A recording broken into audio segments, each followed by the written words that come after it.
দলবল বেঁধে যায় একজনকে হুমকি দেওয়া, ওটা তো অন্য জিনিস। আমি তমুক, বর্তমান প্রশাসন বিএনপি চালাচ্ছে। আর যদি মনে করেন বিএনপি আছে তা সেগুলোকে বাদ দেন না কেন? ডক্টর ইউনূস সরকার তাহলে উনি কি চাচ্ছেন? আমাদের এই যে অভ্যুত্থানের শক্তির মধ্যে কি তিনি গন্ডগোল বাঁধিয়ে দিয়ে? আমি সামান্তার কথায় বক্তব্যে শুনেছি যে বর্তমান প্রশাসন বিএনপি চালাচ্ছে, এই অবস্থায় ইলেকশন আমরা এই অবস্থায় হতে পারবে না, লেভেল প্লেইং ফ্রি ফিল্ড। এই হিলাল ভাই শুনেন, বর্তমানে প্রশাসনে বিএনপির লোকজন বসে আছে, তারা এই অবস্থায় লেভেল প্লেইং ফিল্ড নাই, এটা ঠিক না করলে ইলেকশনে এনসিপি যাবে না, তারা এই অবস্থায় চায় না, তাই তো কথাটা? যাবে না বলে নাই, সেটা নিয়ে ভাববে বলছে। বিষয়টা হচ্ছে আপনার ইচ্ছাই হোক অনিচ্ছাই হোক প্রশাসন বিএনপির কথায় নড়তে হচ্ছে। আপনার একজনকে অ্যারেস্ট করছে, পরবর্তীতে যায় সেখানে 100-200 জন গিয়ে দাঁড়াই আছে যে হচ্ছে এটা রাখতে দিবে না। একটা সালিশ হচ্ছে, জায়গা জমি নিয়ে ঠেলাঠেলি হচ্ছে, সেখানে গিয়ে যে সালিশদার 3 জন করে 6 জন থাকে, থানায় যে বৈঠক হয় সেখানে বাইরে গিয়ে 200 জন অবস্থান করে থাকে। চা খেলে আলাদা আরো জমবে। আসো চা নিয়ে আসো। তো বুলুর ভাই, আচ্ছা আপনি তো বলেছেন, আপনি কি এর সঙ্গে একমত যে প্রশাসনে বিএনপির লোকজন, ইভেন জামাতের কথা বলেছে সামান্তা, জামাতের কথা বলছে, বিএনপি এবং জামাত প্রশাসনে তাদের লোকজন বসিয়ে দিয়েছে?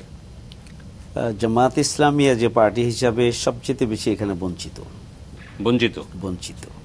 প্রশাসন জামাত ইসলামীর, এটা একটা উড়ো খবর বাজারে চালানো হয়েছে যে জামাত ইসলামীর কথায় প্রশাসন চলে। প্রশ্নই আসে না।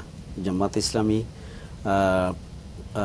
পরিচিতিকে এখনো ভয় পাওয়া হয়, জামাত ইসলামীকে এখনো কর্নার করা হয়, জামাত ইসলামীকে এখনো কোণঠাসা করা হয়, এবং জামাত ইসলামী স্বতঃস্ফূর্তভাবে আমাদের যে কয়জন ভাইয়েরা আছেন যারা হয়তো জামাত ইসলামীর আদর্শকে লালন করেন, সমর্থক, তারা আসলে যে স্বাচ্ছন্দ্যের সাথেই যে প্রশাসনের ভূমিকা পালন করতে পারছে এমনটাও নয়।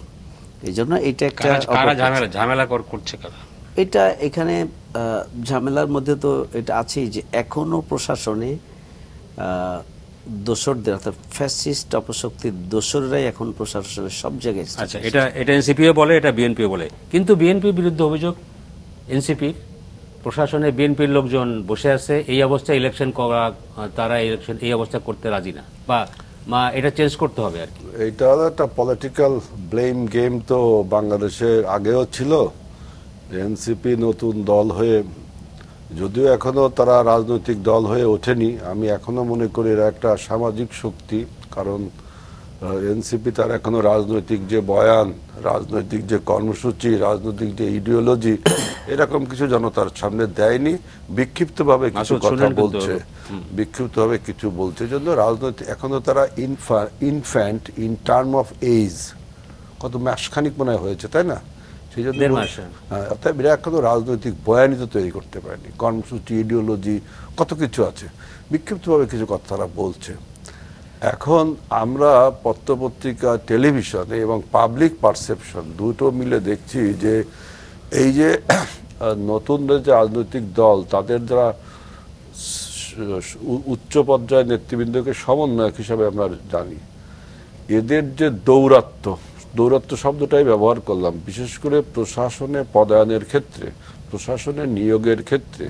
আজ থেকে 6 মাস আগে যখন ডিসি নিয়োগে ব্যাপক কারচুপির মাধ্যমে ডিসি নিয়োগ হয়েছিল 64টা ডিস্ট্রিক্টে, এবং বাংলাদেশের এমন কোনো জায়গা নেই, ইনস্টিটিউশন বলেন, এই যে মব কালচার, তাই না? যদিও বিপ্লবের পরে যে সমস্যাগুলো, এটাকে মব বলছি না আমি, কিন্তু যেহেতু বিপ্লব হয়নি সেজন্য বলছি যে এই যে দলবল বেঁধে যায় একজনকে হুমকি দেওয়া, আমি তমুক।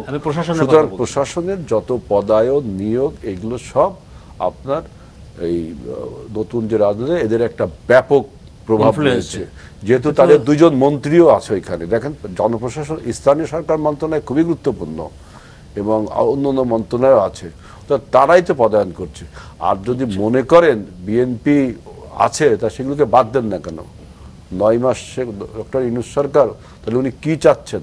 আমাদের এই যে অভ্যুত্থানের শক্তির মধ্যে কি তিনি গন্ডগোল বাঁধিয়ে দিয়ে, অনৈক্য করে দিয়ে তিনি কোনো একটা স্পেস ক্রিয়েট করে কি ক্ষমতায় থাকতে চাচ্ছেন?